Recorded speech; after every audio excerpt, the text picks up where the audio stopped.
Welcome back to Middle Market Smart. This is part two of our series on M&A, and today we're diving into what happens after the deal.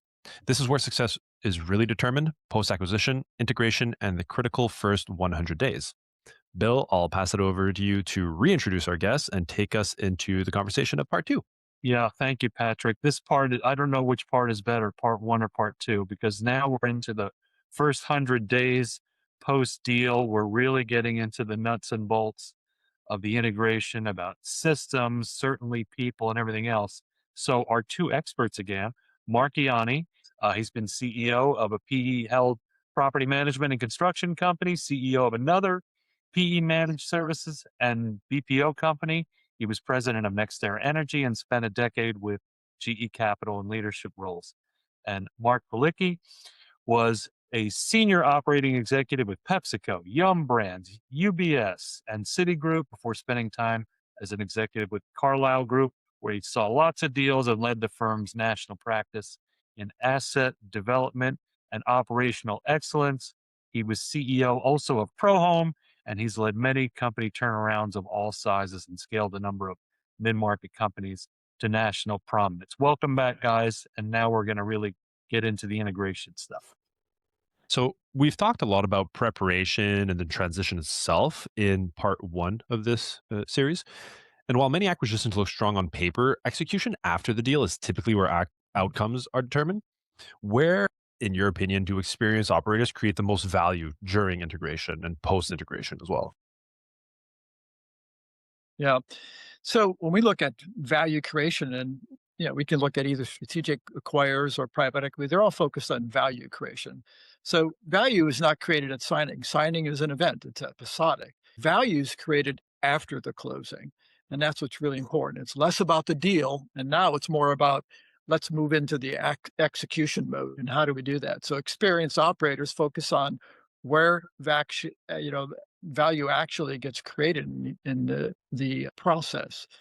So, and again, a common mistake is that many people treat post acquisition as a stabilization period. They have deal fatigue. They're tired. Oh, we did the deal. They've had a party. Everyone's really excited. And then they take their foot off the pedal. And that's probably the wrong thing to do.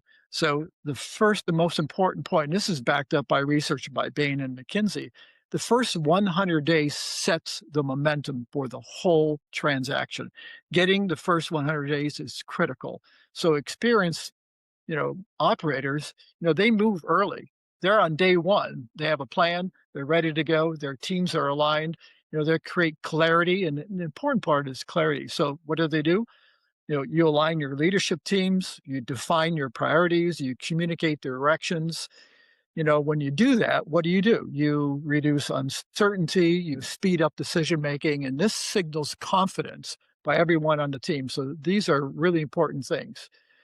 And then one of the common traps is that many people try to integrate everything. They try to take everything and boil the ocean. That is a problem. And what really successful people do is they focus on what are the right things to do and they go deep on these sort of things. So outperformance is what we call it, comes from a very disciplined focus, not on volume. It's go deep, identify well what can be happened well and move forward. And typically what they concentrate on are core value drivers, things like growth, any synergies that you can have, and capability building. Those are really important. They focus on speed also, which is really important. It's important to drive speed the marketplace. So speed drives value. And then from a culture point of view, we talked about this already, but culture is not abstracted. It shows up in daily execution. So experienced operators address culture immediately. They don't wait for it to settle. What do? They define how an organization operates. They align their leadership team behaviors based on those sort of things, and they reinforce expectations on a really consistent basis. They're present. And here's the thing. I've been to these environments. I was with a global merger of a very large Swiss bank, and we saw the leaders of that team once in 2 years. Mhm. That was it. It's like nothing. Okay, we're here. This is what we're going to do, but nothing, crickets, right? On the other hand, I've seen integrations and acquisitions where you have regular stand-up meetings every day, where the CEO is present on a regular basis. They're asking questions, they're driving, they're asking you questions about how do you feel? How does this feel for you? Are there things that we can be doing differently? And so what you do is when done well, you drive collaboration and you drive the quality of execution. So some of the problems that happen is that when there's no clarity on strategy and then there's execution becomes very inconsistent. Those are the things that you want to try to avoid. And what does that include? It includes really clear governance. How are we going to run this business? Define decision rights. Here's another thing: new organization, new culture. Who decides what, when, and how? And cultures are different because sometimes people say, well, we move fast. This isn't that fast enough. And if you have a culture that says, oh, we're very deliberate, we take our time, there could be confusion. So you have to understand where these differences are. So you have to have a very structured sort of integration, which is really important. The reality is the real value is derived by people executing everything. So aligning your people, and what you do is you identify critical talent early, which is another point. Who's your critical talent? Where do we want to make sure that those people are attuned and ready to go? You retain those people, which is really critical moving forward. This is about evolving the organization. So what capabilities do we need to make sure that we have in place? And then what do we need to change? Those are really important as well. So these are all critical points. So most of this is a combination of early action, clear focus, cultural alignment, execution discipline, talent decisions, all critical in moving, the business forward. If I were to say three key takeaways in this period, first 100 days, are really critical to stabilize the deal. Great operators, they don't do more, they do what they need to do and they move faster in these distinct areas. And then integration is really where strategy either becomes the result or it doesn't. So ensuring that there's really great integration with the team. I presume that the acquiring or the larger partner or whoever's absorbing the smaller company, they take the lead on culture. You're just going to adopt our ways, and you kind of cherry pick maybe what the entity being acquired does better, or is it maybe there's a third way that we emerge together? My experience is that it's a hybrid. You respect the culture that brought that business to where it has been, but there may be cultural elements of the acquiring company that are really important. So they may have set up shared values. So those may be new to the company that they've acquired, but they may be really important to the strategic acquirer or to the PE firm and said, this is what's made us successful. This may be new. We're going to take some time to share with you and why. This may overlap with what you're currently doing. It may be additional to what you're doing. It's likely not in conflict with what they've already been doing so far, but shared values are really important. It's the how work gets done, and there'll have to be some upfront conversations with that. So, I'd like to give you my perspective and give you some examples of the kinds of things that I've been involved with. You know, as an operator and an executive in an organization, I'm going to take your question. I'm going to start off by saying it's situational, right? If it's a P standalone deal and the P firm reaches out to me and says, "Hey, we just bought this company. We're going to transition out the leadership, and we'd like you to come in as a new leader." That's a situation that I could describe very, very personally, what I did in the integration process. The other two or three scenarios are: one, strategic buyer. That's a totally different integration, depending on, you know, who is the lead in the deal. Well, that lead may find different ways of integrating the company, especially if it's a competitor that you're integrating with, or just another vertical organization that you're purchasing for different other reasons. That's a whole different integration process, I believe. But let me give you an example of an integration that I just went through not too long ago. So, PE firm acquires a family-run business, and the owners at the time do not want to be part of the business going forward. It's a liquidity event. Give us our money and we're going to go away. So the PE firm uh, negotiated a very interesting integration process. Their process was, once we close on this deal, Mark Ianni is going to come in here as a new executive, as the new leader of this company. But we want you, Mr. Owner, to give us 3 to 6 months of you being part of the integration so that he can learn from you and you can learn from him. And then you're released to go. And if Mark decides that, 3 months is enough, then 3 months is enough. Meanwhile, give us an opportunity to transition the right way. We don't want to disrupt your culture. And I agree with that, by the way. I have, CEOs that look to hire me as a COO to help them with their business for different reasons. And the one thing most CEOs don't come out and say, but I know I hear it in their voice, is I don't want you to disrupt my culture. Hmm. And so my goal is to always enable a culture. But I will tell you that my playbook, the way I integrate, will eventually potentially shift the culture day by day. So I walk into a situation where the P firm just bought a company. I'm transitioning with the former leadership, and then I start implementing my cadence.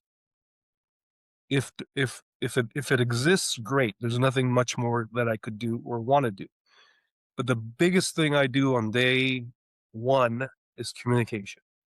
Is I sit down with every employee. I have roundtables with numerous employees. I ask them what they think is going well. I ask them what they think they can improve on as a company. I get very candid with them, very transparent with them. And in conjunction with that, I start calling customers and introducing myself and letting them know that I'm the new leader here and I want to get your feedback on how we're doing things. What could we do better? So those for me are two critical integration things that I do immediately. And when I use the word playbook, I will tell you my playbook evolves depending on the situation. So I don't want to say that I always use the same playbook. Once those things are done and I get feedback from everybody, then I'm armed with uh, an understanding of where I can take this culture, whether I embrace it or slowly evolve it, or I enable it to get even better. And with that, I start establishing a cadence. I sit down, call it every Monday with my sales team. I look at forecasts. I look at pipeline. I look at who the top customers are and what they're ordering and how we're doing on those orders, whatever those orders may be, whatever product we're selling. Then I establish a cadence with my operating team, people that are behind the scenes delivering whatever they need to deliver. It's a manufacturing process. I make sure that I visit the manufacturing facility. If it's a services business, I jump in a truck with one of the guys and I go and spend a day with them. I do everything I can, but most of the time I listen and I hear and I try to understand how I can improve things, how I can get the team to improve in what they do. So establish a cadence of communication with the entire organization. Establish a cadence of communication with your customers, and if technology is an issue, start looking at different ways, putting in technology that can help the business scale better. Yeah.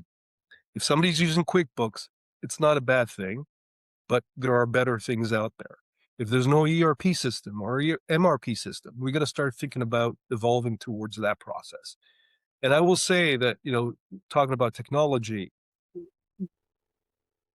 I've seen businesses purchase millions of dollars of technology and it just stayed on the shelf Hmm. because the organization was not culturally ready for those massive changes that technology can bring. So that process in itself is a sub-integration process. We're trying to understand how people work today, how you can improve the process of how they work together, and how can technology enable that. So I just want to emphasize integration is situational to what the actual situation is. If you're being called in to be a new leader of a company post acquisition, it's one form of integration. If you're being in to come in um, as a strategic buyer component of the integration, that may look totally different.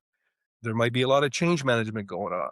You might have to look at teams and say, well, this person is not the ideal individual for this role. Let's see if we can improve the role by finding somebody else to do it. There's a lot that involves integration, and it could be disruptive. I mean, like I think Mark said it well earlier. It's disruptive when you're selling a business or when you're buying a business. It could be very disruptive to both parties. That process hopefully runs smoothly and the transaction closes within a very reasonable period of time. And then the transaction goes through, like Mark said, everybody's happy. We're finally here. And then the other work begins. And that work could be just as disruptive as the whole process that you just went through. So having a playbook, having a plan that has worked, that works consistently is the way I approach these situations.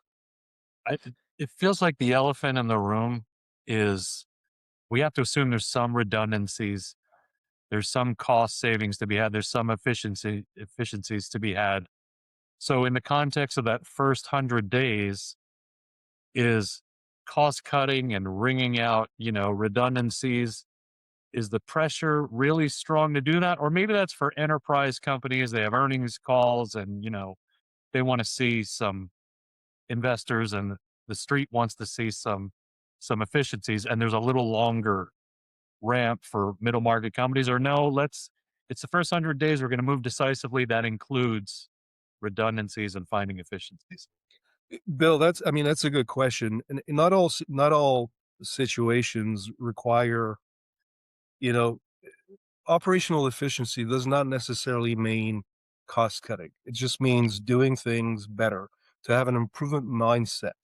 One of the things that I've found in a lot of these specifically family owned businesses is that the the incentivizing of the right behavior is not present. In some cases, the owner, as we said earlier, decides who gets the yearly bonus, how they get it. There's no real, in many cases, the key performance indicators are either misaligned or don't even exist. And I will tell you that, we talk about culture a lot. I come from a world having spent 15 years at GE Capital where performance and performance culture was the way we did things. You perform. And it was a very different time, a very different environment, not one that I would necessarily, you know, want to push on an organization immediately.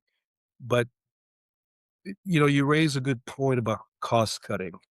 Um, Not all businesses need to cost cut. Businesses just need to improve how they do things. And having a mindset of constant improvement, you know, the days of Six Sigma are still upon us. We still have to be lean when we do things. We have to do things efficiently. And as an organization, the communication process, not only leadership to employees, but within employee groups, making sure that, that everyone's rowing in the same direction. Sorry for the, but that's the reality of these things. And integration involves people. Again, people, process, and technology. Integration is about people. You integrate successfully if people that you're working with establish a cadence to improve and do things better and to be incentivized. I talk about wildly important goals when I go into an organization. What are we? What's wildly important? What does the strategy say we're going to do in the future? And then how are you as an employee generating those lead factors, lead indicators to get us to being better? And I will tell you, a lot of businesses, within this specific sphere that we're discussing today, all they look at is what do we do this month? What's our revenue this month? What's our EBITDA this month? And they do the same thing the next month. I'm sorry, folks. That's a lagging indicator. It's a result of everything else you got to do to get to that point. It's like you don't get on a scale every 30 days and say, damn, I gained a pound or damn, I lost a pound. If you're not exercising and eating well, that scale is going to look exactly the same month after month after month. And sometimes it's not going to be what you want it to be. So you got to do things, as I call them, lead indicators to be successful in an organization. And integration is so critical. The first, as Mark said, the first 30 days, 60 days, 1 year into the post acquisition, post transaction. Integration is something that has to happen successfully.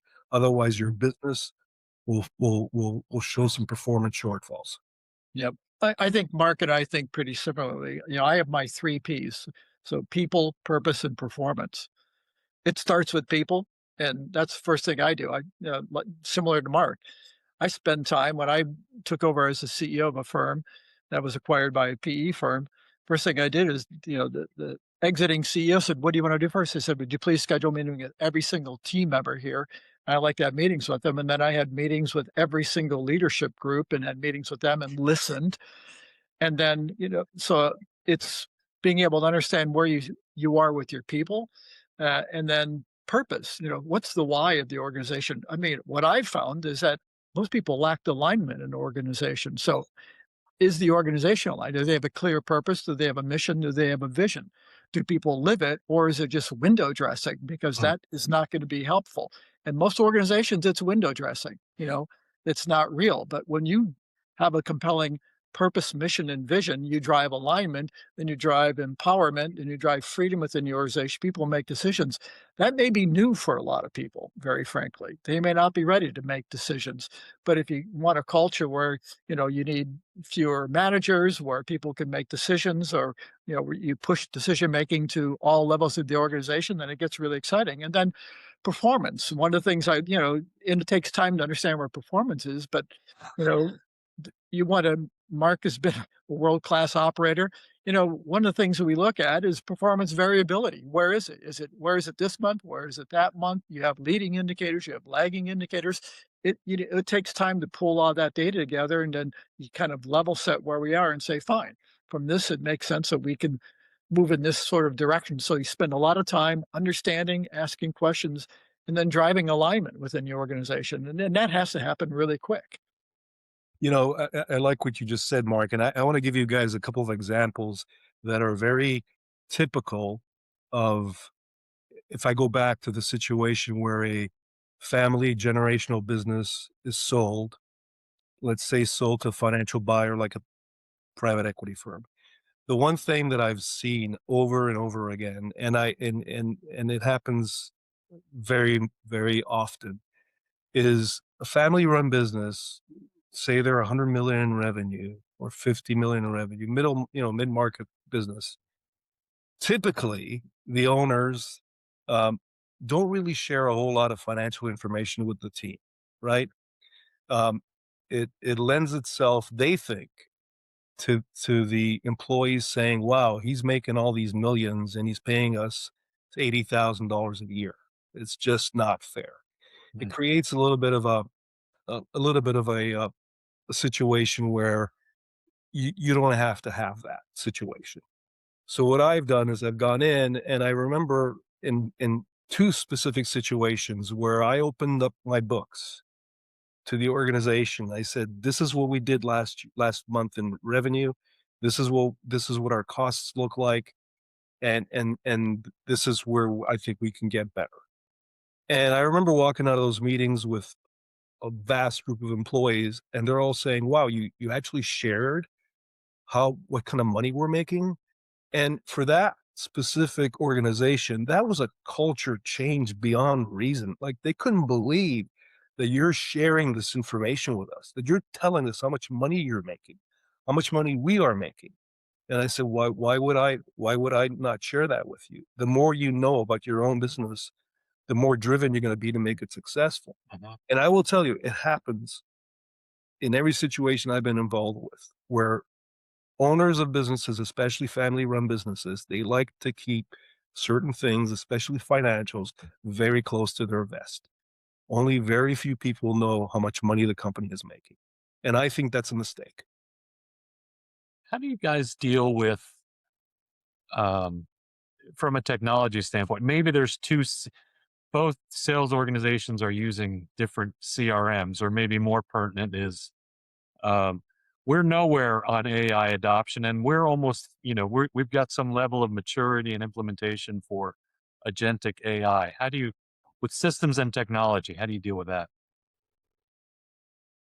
I would, I'll take that real quick. I will say that um, there are organizations that are in the middle of, either selling or buying, mostly selling, let's say, or there are organizations that need to go through some leadership change to prepare for a potential liquidity event.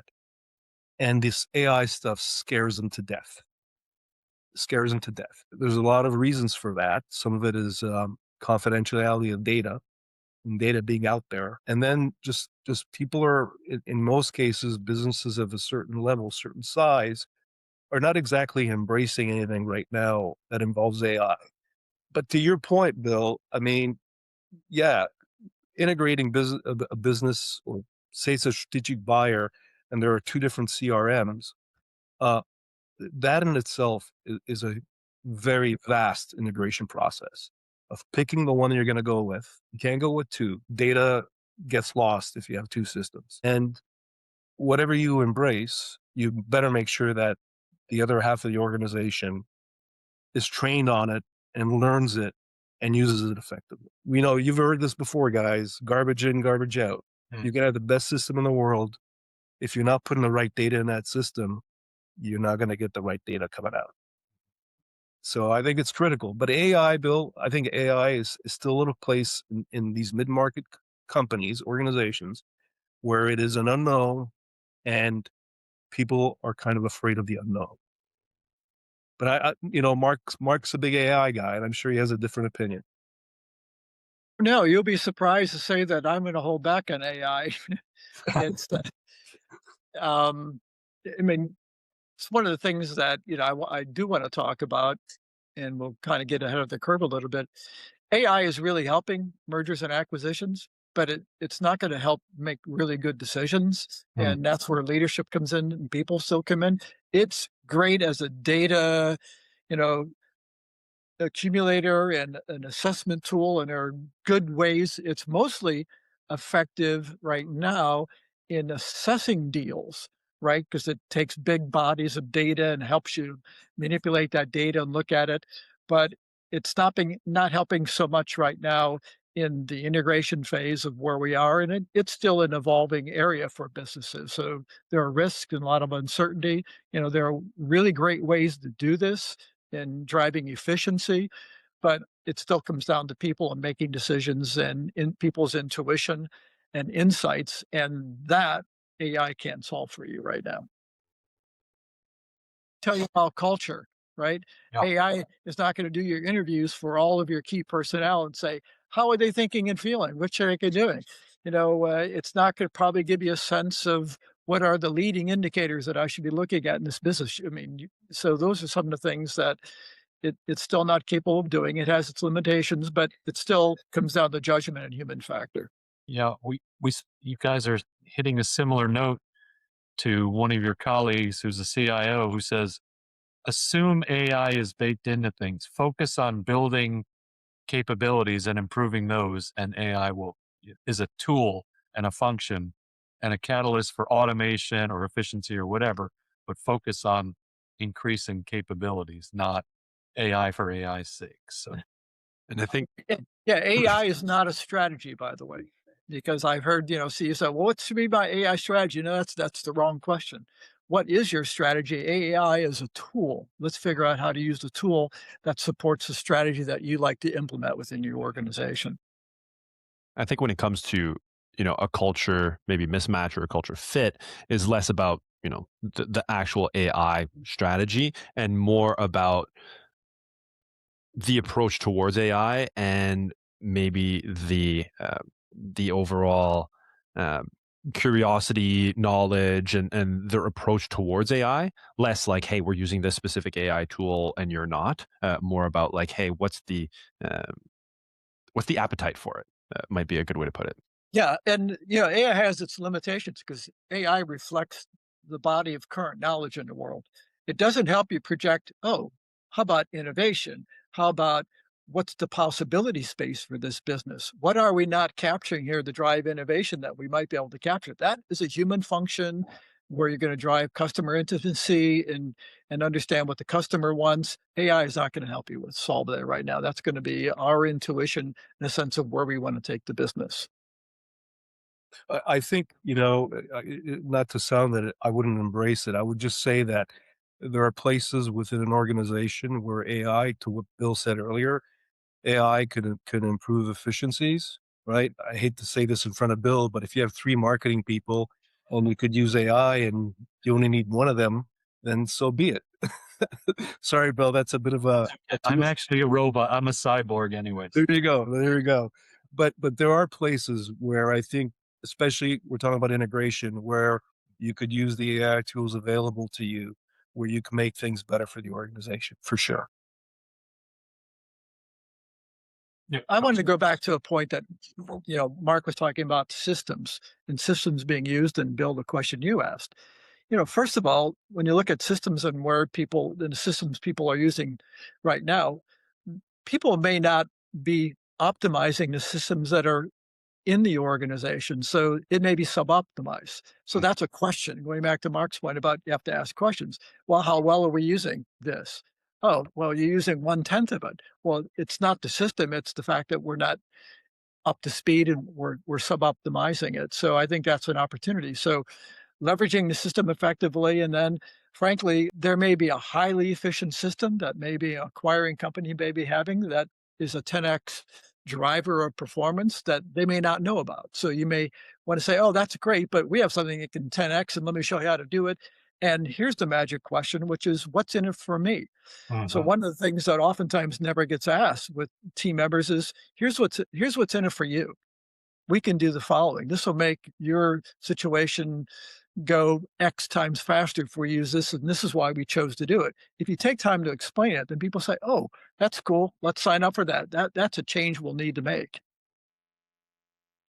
It's interesting also that when a merger happens and when there's a mix of different systems, different cultures, and different leadership and teams, it's an opportunity to bring to light a lot of inefficiencies, a lot of complacencies, a lot of systems that are not being used at their maximum. So it is kind of uh, that catalyst, that inflection point where, hey, like let's take another look at everything that's going on and where can we make those improvements. So it's good to see it as an opportunity as well. Mhm.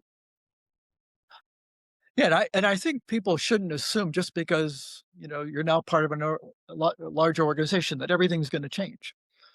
There will be some change, but you have to first understand what's going on and say what's in the best interest of the teams, what's in the best interest of the investment thesis, and what's in the best interest of driving value creation. And when you understand that, then things happen. Now, uh, going back to an earlier point as well, uh, disruption is inevitable and like change management is difficult. In terms of on the buyer side and on the seller side as well, what are specific things that lead to value in terms of being flexible about certain things versus kind of taking a hard stance when it comes to change? Yeah, I'll answer your question, and because I know that we were going to talk about this at some point, or I think we talked about it a little bit earlier. Let's say a family-owned business decides to go down the path of selling their business, and they go through the process. They're 6 months in, the deal dies, the deal falls apart. During those 6 months of due diligence, they're getting information from an outside party about things that they like about their business and potentially things they don't like about their business, which leads that organization, the buyer, to walk away. If I'm a family run business and I go through that process, it's not all lost because you've gained some very valuable information about how you can create value, how you can optimize EBITDA, by the feedback you're getting from the acquiring company and and by the questions they're asking you and by the due diligence process in itself and the things they look at under the hood. And it's remarkable to me that even going through that process and having, let's call it a failure of transacting, there's still valuable insight you gain from that. And that insight should push the organization to get better so that the next time there's a transaction on the table, they're able to speak to those elements that may have made their company look less attractive than they thought it was. It's good. Nothing lost going through the process, however Absolutely. painful it might be.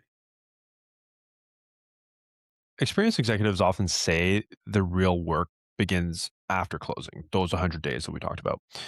In terms of integration, what mistakes do organizations repeat most often? And are there any that you've seen come up quite a bit? Yep. I think there are three key mistakes, put it in three key buckets, that I've been able to experience. So treating integration as a project. This is not a project. You don't give it to a project team. You don't delegate it to a team. It's managed as a work stream. It's important that, it's tackled this way. And what you want to be careful about is that senior management needs to be highly involved. They need to be visible. So I think that's mistake number one. Mistake number two is unclear decision making. Who has the decisions? Who can make decisions? Do I do things the way I did on Friday? And the deal was signed on Saturday and now it's Monday. Like, what should we be doing? So unclear decision making is probably mistake number two. If you don't have that, and when it's unclear or roles are not identified, here's what you get. You get hesitation, you get slower decisions, and you get confusion around authority. That is death in these sort of deals. So what you want to do is address that right up front. And the third mistake is delaying hard decisions. How about people? Or whatever it might be, or you don't, you have to deal with a disruption issue or something like that. So understanding what those hard decisions and, West Point trains you something. It's called making the right hard decision. You know, Mhm. rip the Band-Aid off, understand it, make sure there's clarity, and make sure everyone's aware of it. Those are the three key things that I've seen in my experience. The other thing I personally want to emphasize is that there's this concept that integration starts, you know, the second the transaction goes through. If you're running a good business and you're in a process and you're 99% sure or more that this deal will happen, integration should start before the deal actually closes. Integration is not time bound by the day the deal closes. Integration should begin before. As I said earlier, if you're a family owned business and you're learning during a due diligence process the things that are being pointed out as things that you should be doing better or improve on, you should take the opportunity to start doing those things even before the deal closes. Um, you should start the integration process, whether it's communicating to key employees at the right time that this is going on, this is what this means, preparing them, communicating with them, how you see things unfold. There's an element of developing loyalty at the right time, and the right time is while you're going through the sell process or while you're going through the buying process. Even buyers that are good at what they do will ask ownership to start thinking about certain things.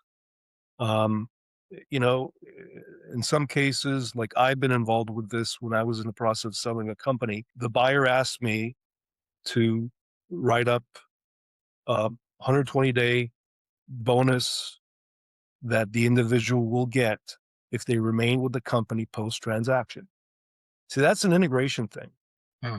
You want to make sure you don't lose your key employees because in some of these businesses, those employees are, like I said earlier, people, process, and technology. Those employees are key to the business moving forward. So I've had to write retention bonuses for my key employees. So I've had to bring them into my office and say, hey, here's where we are. We're in the middle of a process. Chances are we're going to sell the company, but we love you. We like you. The people that have been here have seen the work you've done. Here's a retention bonus, 6 months, a year down the line. If you stay with this company, you get that bonus regardless. So funny I was thinking in my mind as you were talking about that. I wonder if there's seller's remorse ever, or are they generally cooperative? You know, they know the terms. You've been through the deal specifics. They've aired all of their concerns, and so they're generally cooperative. Or they're like, well, or maybe the control gene is so strong. You know, it's hard to let go. You know, Bill, so I know that we try to focus mostly on the people side of things here and the human side of transactions and the importance of everything around that. We haven't spent a lot of time talking about financials. Hmm. But if you're a private equity firm and you're saying, I want to keep your best employees and we're going to write $500,000 of checks a year down the line if these people stay here, and not everybody stays, by the way. So you're trying to keep them and you think that's going to incentivize them.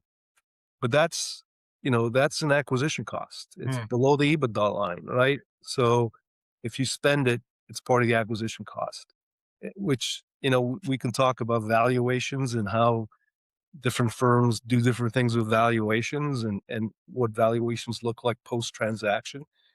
But there should not be buyer's remorse if the key employees are rightfully identified. And I'm just giving you an example of retention bonus. There's other things that you do prior to closing a deal that I think are part of the integration process. And that's just one example. But no, if you go into the deal thinking you're doing the right thing and it's not the right thing at the end of the day, that one employee is the worst decision you've ever made. You turn around, you give them their bonus and you say, thank you, but we're going to voluntarily let you go. And there's no harm, no foul. Yeah. That to your point, it's all the integration process has begun before the deal closes, right? Mhm. Correct. Ironed out all those things and dealt with objections and et cetera. So that's good. That's really good. It's not like now all these issues crop up. You've dealt with it in the course of the transaction.